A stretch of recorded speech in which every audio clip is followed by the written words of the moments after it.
nice. He was a nice guy. He kept coming back to us and sitting at our table, and he came back to us when he thought we were leaving and said, I hope you guys have a good night. It was nice to meet you. They were aggressive. They wanted to start a conversation. It had nothing to do with actually wanting to talk to me or get to know me.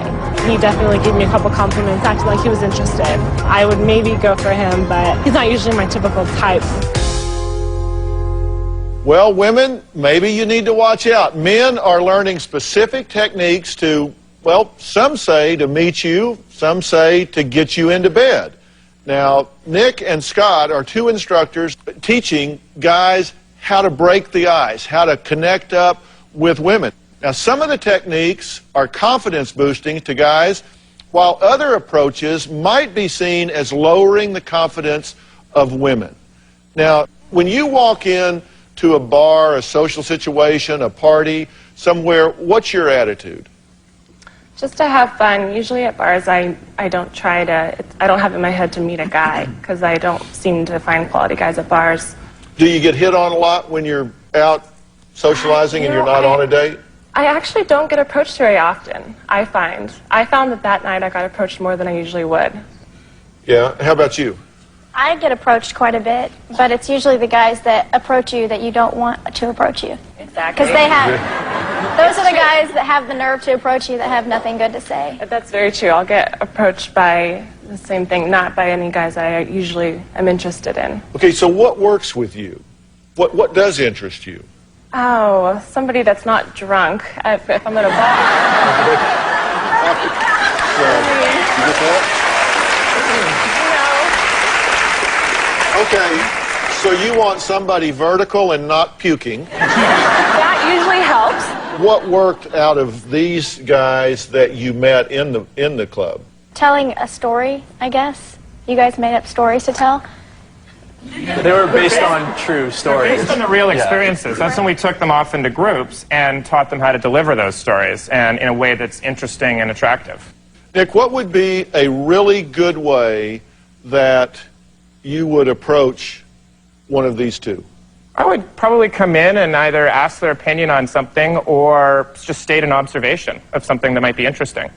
I mean, in the back of their minds, women will know that when I come over, it's not always just to get their opinion, but I'm trying to start a conversation in a sort of a neutral, non-threatening way. Their idea is a very good one. Men need to go to school to learn how to approach women. Okay, because they're just kind of polishing their game up, right? Yeah. Exactly. So they can present better. Right. Because you guys polish up to present. How long do you get ready before you go out? Hour. An hour. Okay, you'll spend an hour like doing your hair and makeup and picking your clothes and all of that kind of stuff. So you're going out to present as well. Right. So what actually worked on you?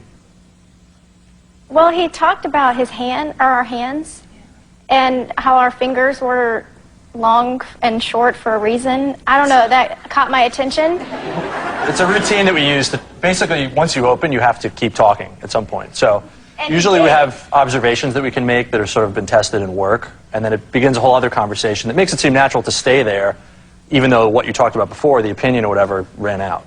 He made it interesting, so we would ask questions and get more interested in him, but he never really talked about himself, which wasn't a good thing. Okay. What worked with you? When Charlie came over and started with the story, and I was immediately interested, because he wanted to know my opinion, and it was just a great icebreaker. I've never been approached that way before. Usually it's, you know, come here often, or wow, you're beautiful, and it's like, oh, I've heard that. But this was different, and definitely all of our attention, we all wanted to know the story, and it was kind of nice that he wanted to hear our opinion, and he was a good actor. I really believe he wanted to know my opinion. Yeah. Okay, so that was kind of an aphrodisiac. You're like, and here's somebody that cares what I think. And exactly, and then afterwards, we start talking about other things, and he's broken the ice, and he's with us at that point, and we get into a good conversation. Okay, now, Amanda, how do you feel about these guys being polished up, actually having some training? I actually believe that you can have two different views on it. I think that it's good because they're actually making an effort. But on the other hand, it's not good because it's not natural.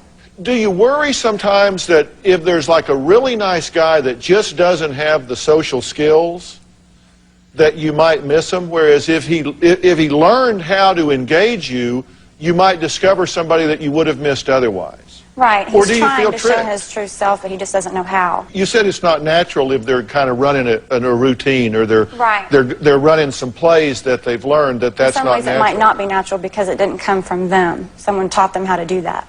But didn't somebody teach y'all how to put your makeup on, how to choose clothes, how to conduct yourself as a lady? I mean, somebody invented the push-up bra for a reason. Okay? It's like,